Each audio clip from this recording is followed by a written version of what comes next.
welcome back. So today we're going to be doing a Dutch braid. I'm just going to show you guys how to do a Dutch braid. It's when the braid sits on top instead of underneath. And all we're going to need today is just clips to keep hair out of the way. Tiny hair elastics like this, these little tiny black ones. And I like to use a rat tail comb just to section the hair out, but you won't need it after that. So let's get started. So what I like to do is I like to start in the top corner. So the hair is sectioned completely down the middle, but I will start the braid in this little triangle right here. That little spot right there, that's where I'll start the braid.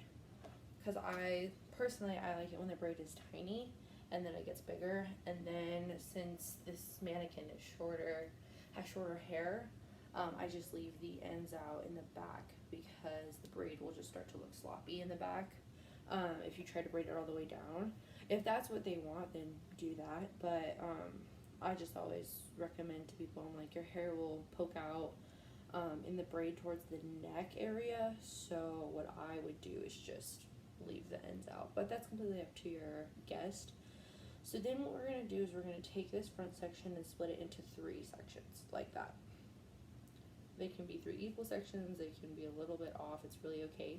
Usually when you're doing a braid on somebody, it's like 3rd day hair and they're just trying to get out of their face, so that's what we're going to do for them.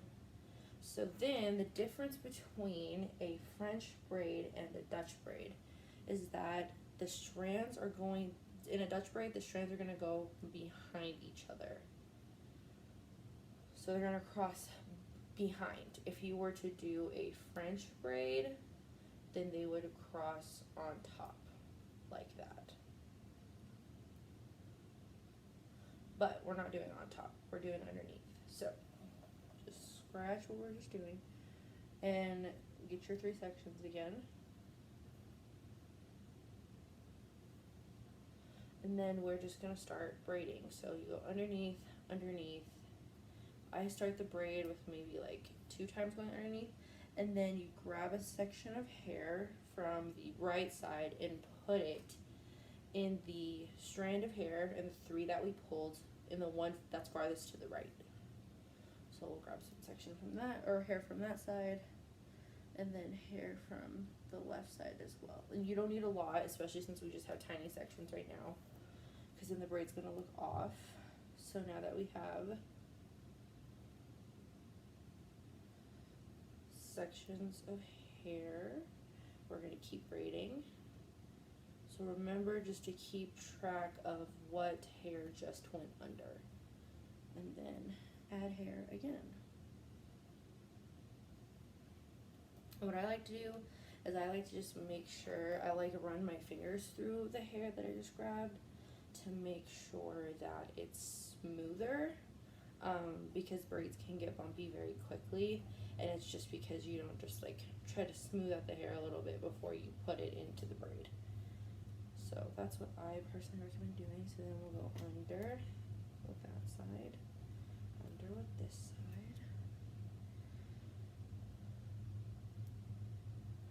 and then we need to add hair to this little strand right here, so we're just gonna add some right here,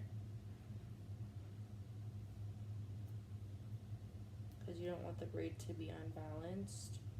I mean, they're not gonna be absolutely perfect every single time, but as long as you make sure that you're adding hair to all sections, then you should be fine. So we're still braiding, adding hair as we go.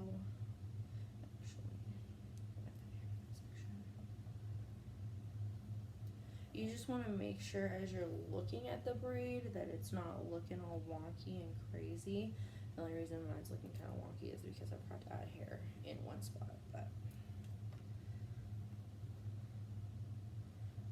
we just add hair to each side as we go, and that will give us a pretty seamless braid.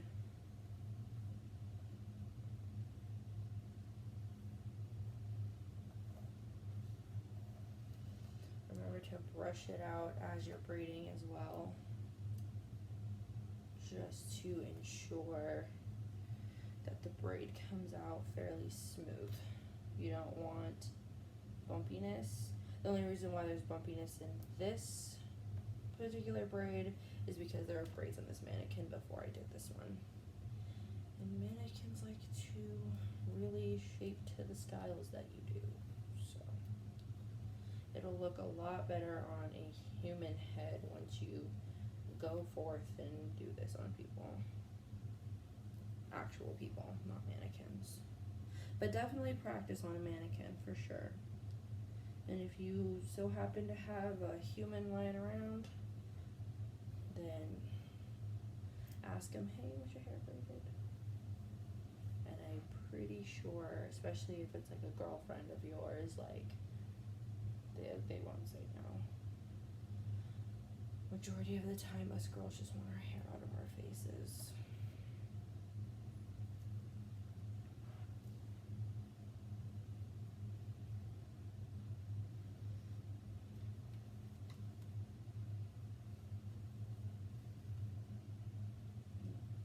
I usually will ask people, when I start the braid, I'll have them put their head back so I can get a firm grip.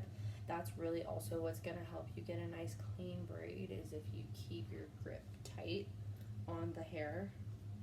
If not, then the braid will definitely loosen up on you, which is fine to have a loose braid, but most of the time when I braid people's hair, they want that tight braid, because they'll also like have wet hair when I do their braid, and they want that that natural beach wavy kind of look that you can get when you take your braids out the next day. So that's usually what people are going for whenever I braid their hair.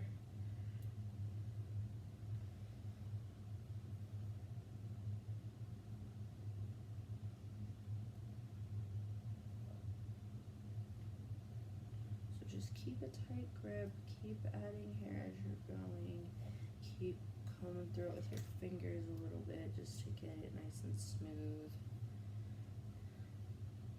And if it's not always smooth, well, the least you could do is try, you know?